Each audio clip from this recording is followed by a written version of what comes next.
A lush forest prospers in the warm summer sun.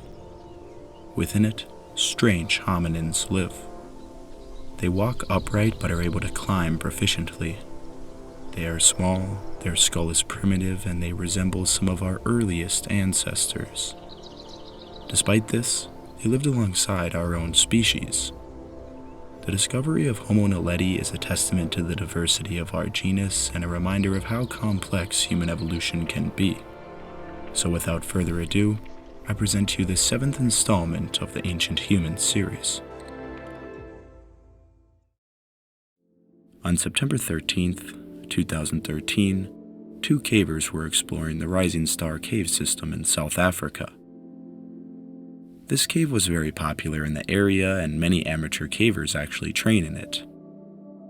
Deep within the cave, the two found a yet unexplored crack only 18 centimeters wide. They crawled 12 meters down the crack and descended into a small chamber. In it, they found a scatter of bones resembling human remains. They took photos and then showed the remains to paleoanthropologists Pedro Boshoff and Lee Rogers Berger. Berger then assembled an expansive excavation team which included the two original discoverers along with 6 female cavers and scientists. This team excavated the cave over a period of 3 weeks and returned a few months later for another 4-week excavation. What they found was amazing. Simply laying on the floor of the Dinaledi Chamber were bones that were hundreds of thousands of years old. For all this time, they had sat more or less undisturbed within this cave. 1,550 fossil elements belonging to at least 15 different individuals were found in the Dinaledi Chamber. Later, 131 more fossils belonging to at least 3 individuals were found in the Lesedi Chamber. Both of these chambers contained hominins of a homogeneous population. Some were quite old at the time of death, while others were infants. Many of these remains were remarkably preserved. Skulls, jaws, teeth, hands, feet, and inner ear bones. Some of the remains were even articulated, such as hands and feet, and even a skull with its jaw still inside. The site is the most hominin remains of any African site and is the most extensive representation of skeletal elements ever discovered. It also remains the only site confidently associated with the species Homo Naledi. Initial analysis of the remains revealed how unique they were. Many aspects of them appeared archaic, like that of Australopithecines from millions of years ago, while other traits were similar to modern humans and Neanderthals. This strange morphology originally persuaded researchers into believing that they may be between 1 and 2 million years old. Eventually, in 2017, 3 teeth in the sediment they were found in were dated using electron spin resonance and uranium-thorium dating. These methods revealed a date between 335 and 236,000 years ago. Their much younger date initially shocked researchers. Not only did their morphology resemble much more ancient specimens, but they also lived among other hominins such as our own ancestors.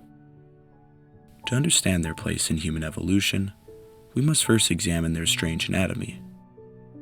Fortunately, since we have discovered 15 individuals that are morphologically homogeneous, we are able to understand this population and species with great accuracy.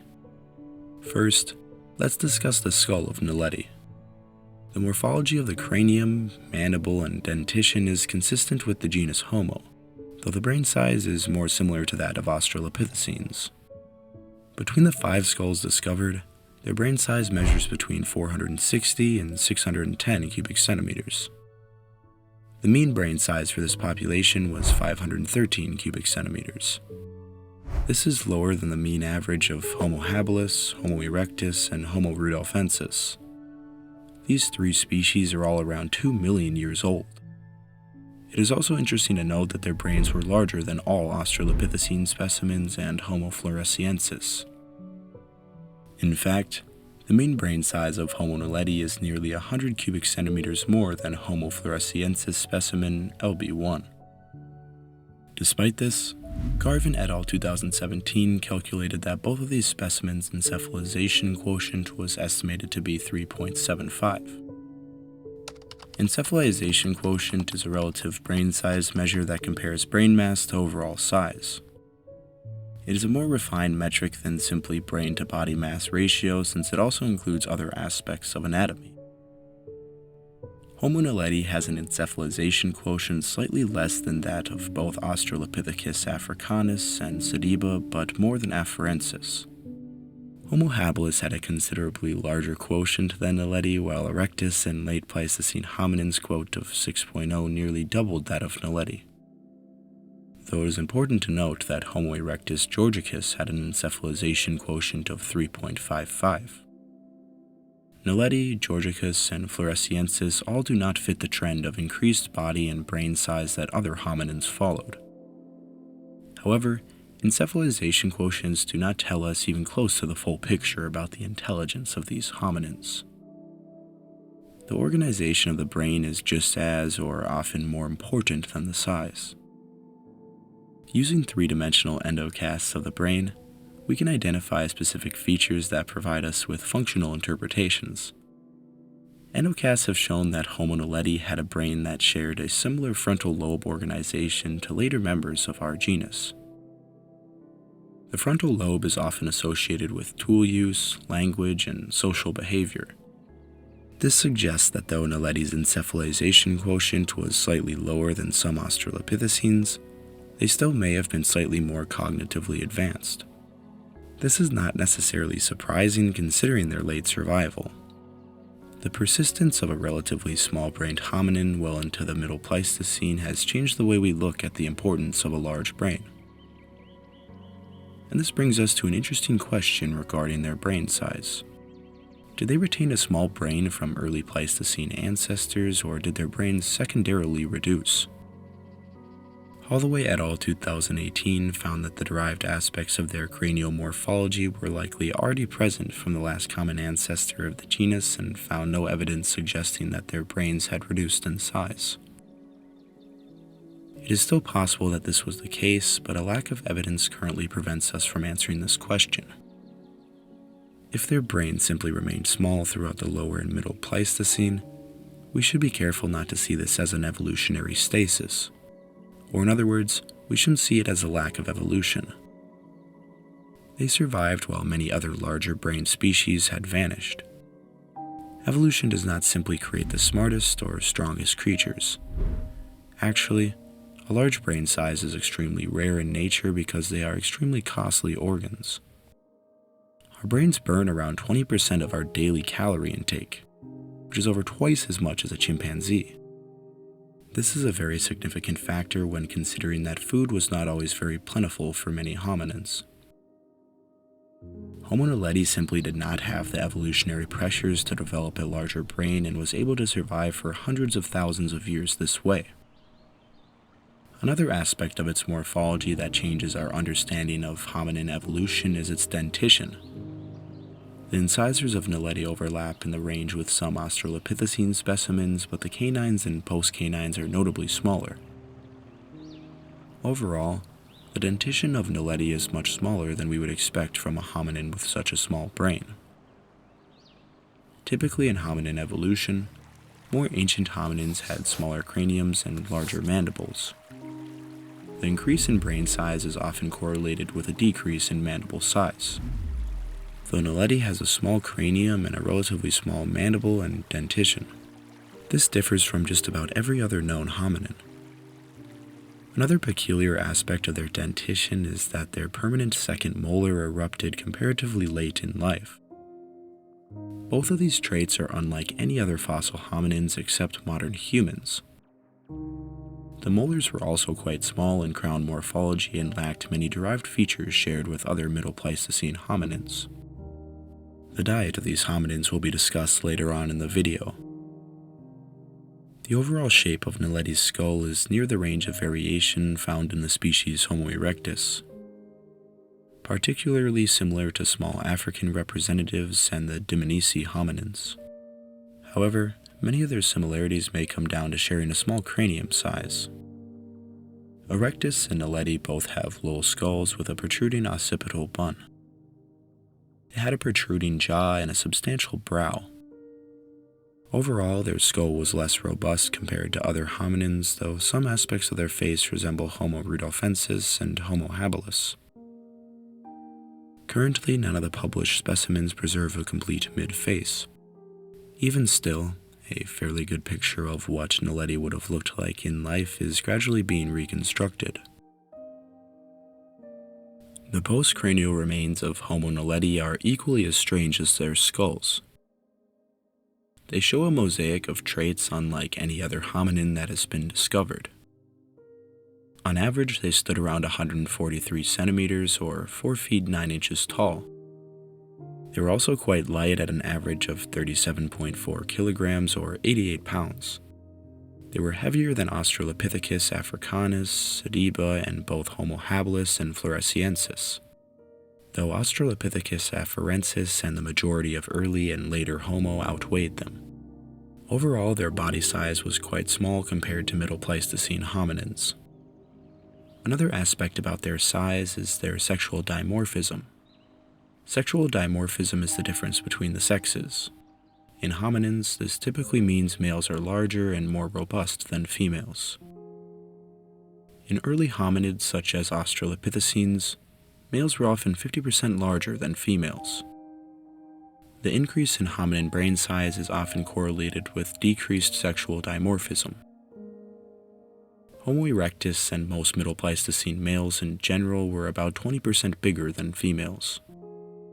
This too is the case for Naledi. This is odd because it was generally thought that a small brain size was correlated to more sexual dimorphism and vice versa. This is yet another example of how Homo Naledi just doesn't fit the patterns we see in other hominin species. Homo Naledi has a very strange-looking body compared to other Middle Pleistocene humans. The shoulders of Naledi were quite narrow and were more similar to those of Australopithecines than contemporary Homo. Their shoulder blades were situated high on the back and they had short clavicles. This suggests the presence of a narrow chest. Their arms were unremarkable, but the wrists and hands were very interesting. 4 hands and wrist elements have been discovered, of which one was articulated and only missing one bone. Naledi had hands with manipulatory adaptations of the hand and wrist, largely similar to modern humans. The thumb was well developed with muscle attachment points which would have aided in precision gripping and object manipulation, though the distal phalanx of the thumb was more similar to that of Homo habilis and Paranthropus. The proximal phalanges are prominently curved and almost identical to those of Homo habilis and Australopithecus afarensis. Juvenile Naledi had less curved fingers than adults, suggesting that adults may have climbed more or just as much as juveniles. In addition, their fingers are proportionally longer than almost any other fossil hominin, which further adds evidence to their use in climbing. Despite this, the legs and feet of Naledi tell a different story. Naledi was undoubtedly a biped and stood upright. The morphology of their femur and tibia suggests that they were capable of long-distance travel. The foot of Naledi is prominently modern human-like and distinct from early Pleistocene hominins. Their feet were efficient at running, but stiff during the stance phase of walking. They would have been able to climb much better than modern humans, but would not have been able to move very efficiently through the trees. We will talk further about these adaptations when we mention their lifestyle. Since individuals of all levels of maturity are found within the Rising Star cave system, we have learned some things about their maturation. P.H.G.M, a juvenile specimen, has a growth rate consistent with early hominids such as Australopithecus sediba and Homo ergaster, though it has a pattern of dental development similar to Homo sapiens with premolars emerging by the time the second molars erupted. This suggests a slow, more modern human-like growth rate. Assuming a slower growth rate, it may have died between the ages of 11 to 15, while assuming a faster, ape-like growth rate, it may have died between the ages of 8 and 11.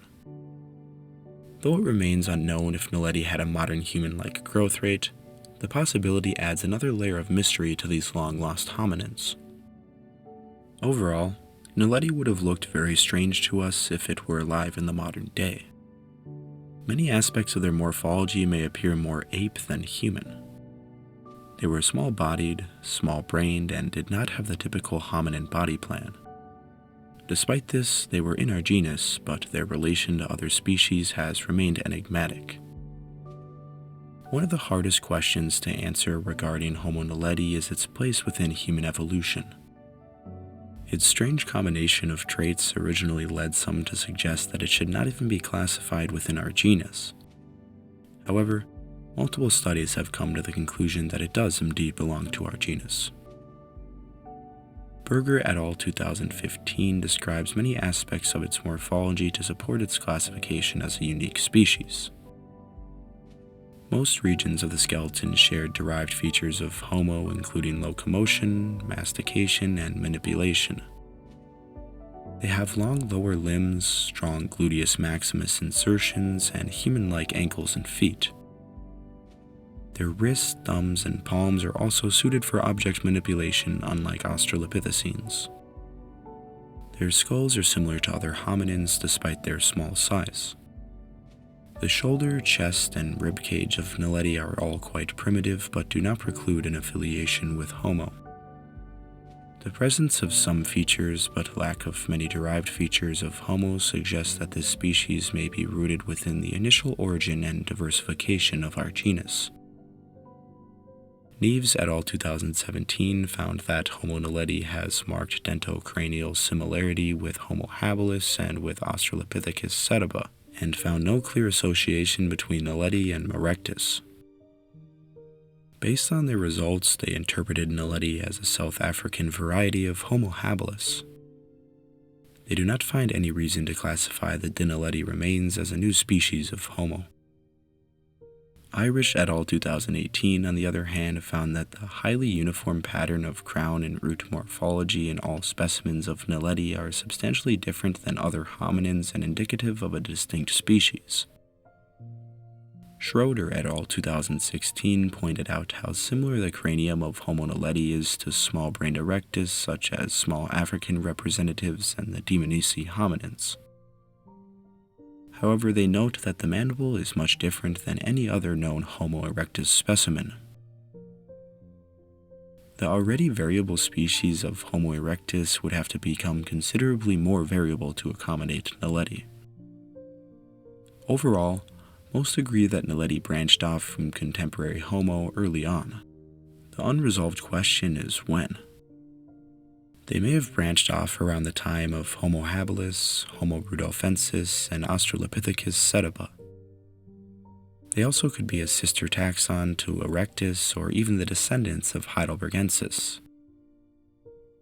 It is also possible that they are the result of an interbreeding event between Homo and late Australopithecines. Hopefully, future discoveries of Naledi and other African hominins will provide us with answers regarding its place in human evolution. Now that we have talked extensively about the morphology and classification of Naledi, let's talk about the hominin itself. The unique combination of traits found in the dentition of Naledi suggests they occupied a unique ecological niche within South Africa. The chipping and wear patterns found on their teeth suggest the consumption of food covered in dust or dirt. Unwashed roots and tubers may have been the cause, though the chipping on their teeth also suggests hard foods such as nuts.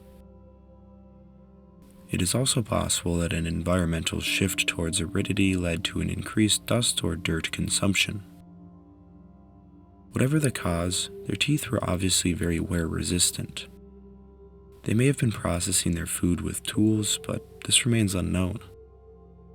No tools associated with Homo naledi have ever been discovered.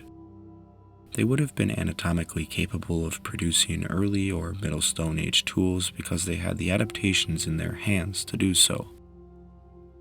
Their wrist, hand, and fingertip morphology share multiple derived features with Neanderthals and sapiens that are absent in Homo habilis, Homo floresiensis, and Australopithecus sediba.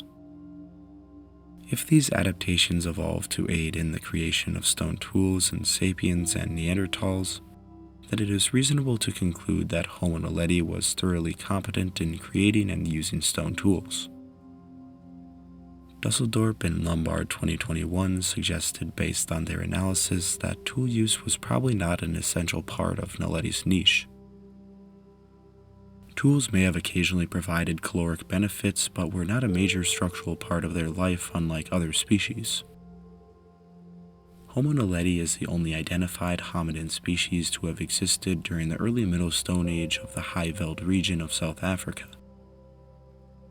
This suggests that Naledi may have been manufacturing at least some of the tools found here, though the wear on their teeth suggests that they were not processing their food. Naledi may have used other tools that don't always preserve in the fossil record, such as tools made of wood or bone.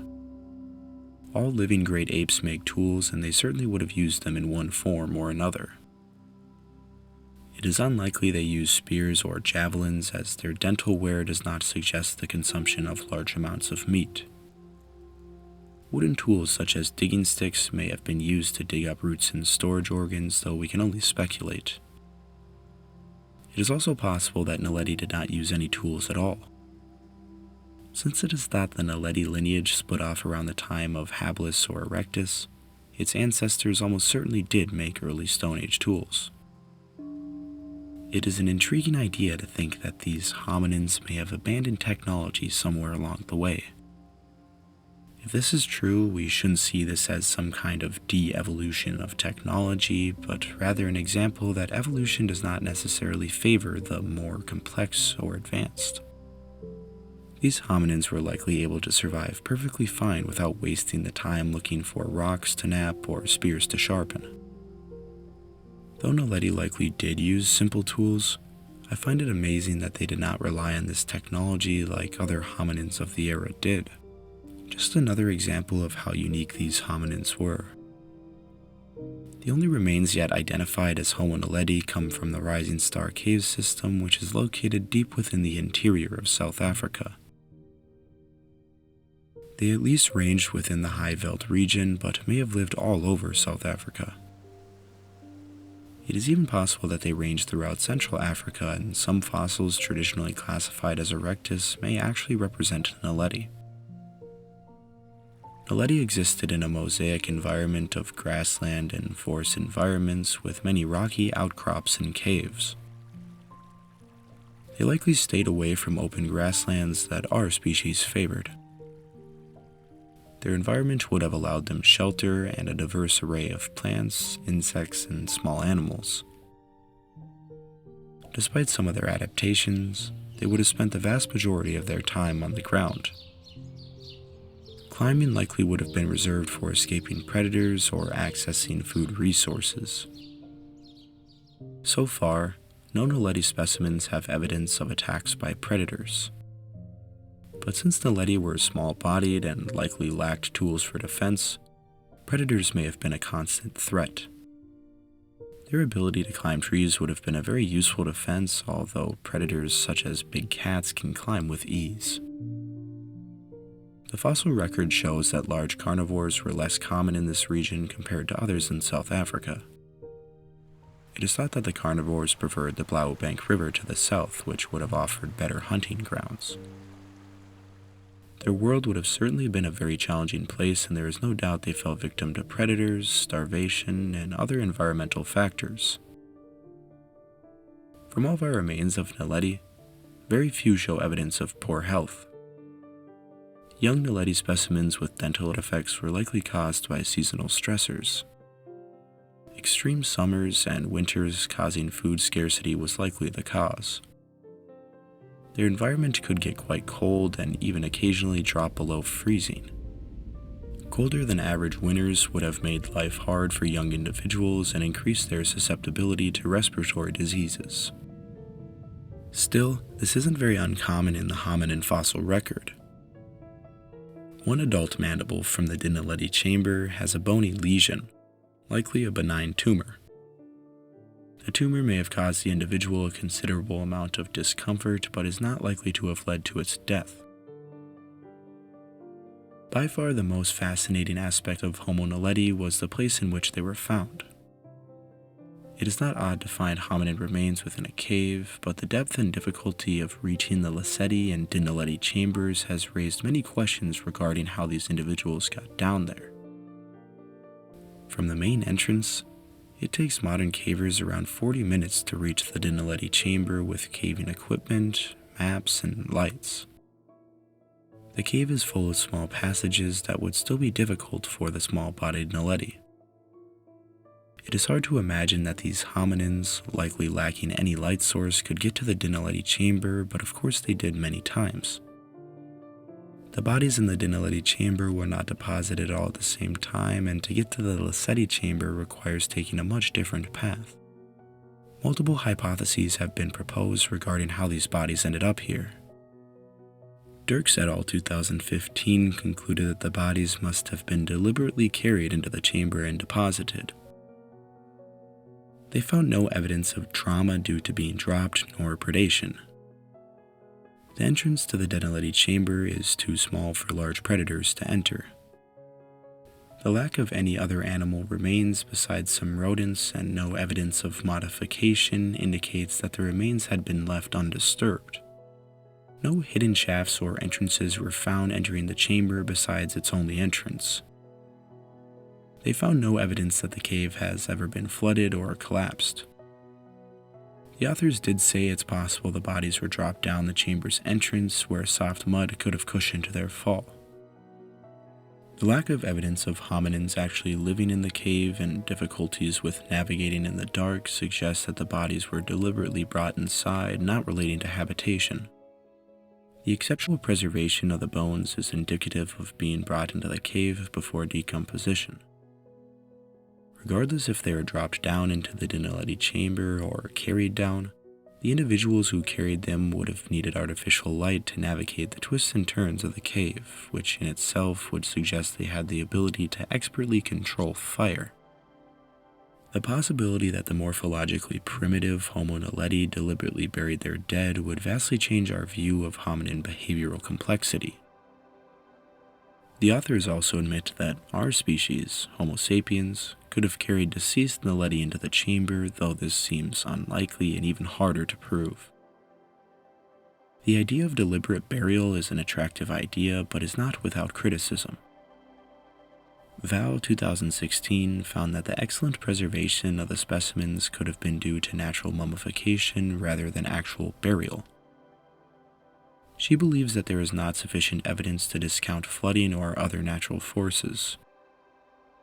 In her paper, she also points out that some Dinaledi specimens show evidence of damage done by beetles and snails, which suggests that at least some of the bodies were decomposing before burial. The cave does not have evidence of snail shells, indicating that these individuals may have been brought into the cave long after death. The evidence of snail and beetle damage may also suggest another entrance to the cave which we have not discovered. Dirks, Berger, and colleagues responded in a 2017 paper reaffirming that there is no evidence of water flow into the cave. They strongly suggest that the Naledi individuals were indeed buried.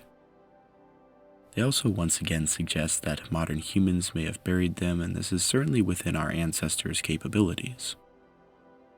However, they mention that Naledi was perfectly capable of burying their own and may have done so for practical reasons.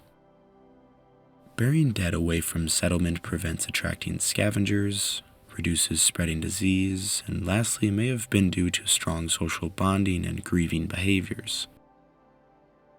Chimpanzee mothers are known to carry around and care for their dead children in a way that suggests they mourn their dead in a human-like manner.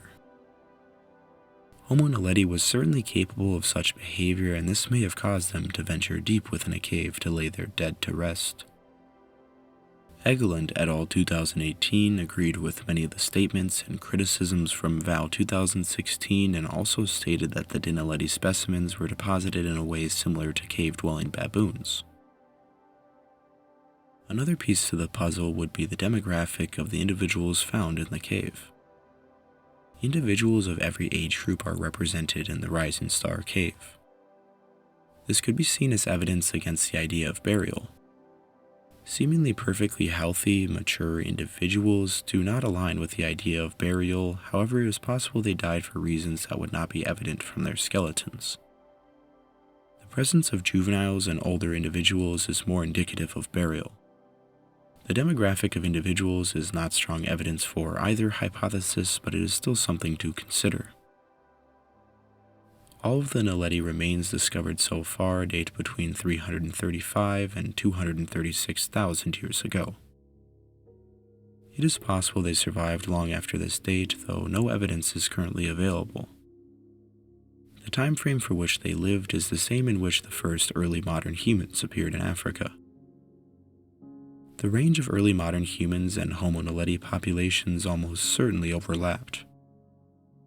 This has led some to believe that our species played a role in their extinction, but evidence suggests that they may have been able to coexist just fine. Homo sapiens concentrated on open savannas of the landscape, while Naledi lived in much more mosaic and forested environments. Sapiens also had a much more varied diet and could have relied on meat as a fallback food, while Naledi relied on hard foods. Lastly, Homo sapiens extensively processed their food, leading to increased efficiency in exploiting the grassland environment. The differences between the two species in body size, energetic requirements, and anatomy would have allowed the two species to successfully coexist. Dusseldorp et al. 2021 concluded that it is unnecessary to consider Homo sapiens as a cause of extinction. Grasslands that expanded into South Africa's interior may have decreased the habitat for Naledi and ultimately led to their extinction.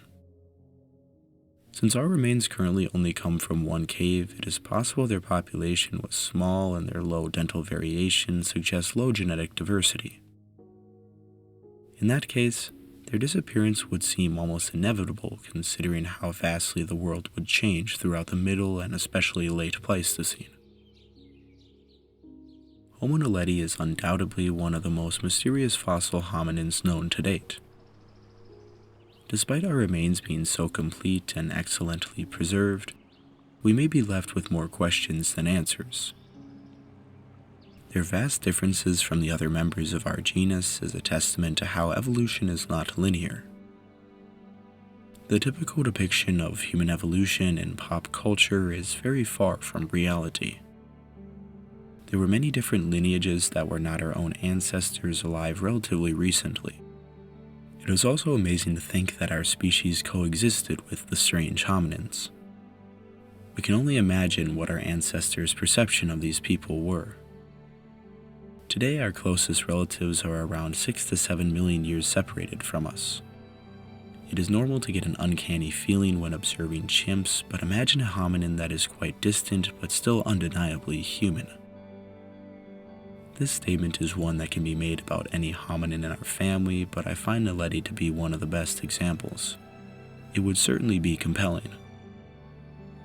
The idea that Naledi buried their dead is an intriguing one with evidence supporting it, but I would advise you to all remain fairly skeptical. The evidence is certainly not concrete, and many researchers have been critical of the idea and the methods by which Berger and colleagues have conducted their studies. We must also be careful to not anthropomorphize ancient hominins that were vastly behaviorally and cognitively different from us. Further evidence will hopefully further clarify the story of these long-lost hominins.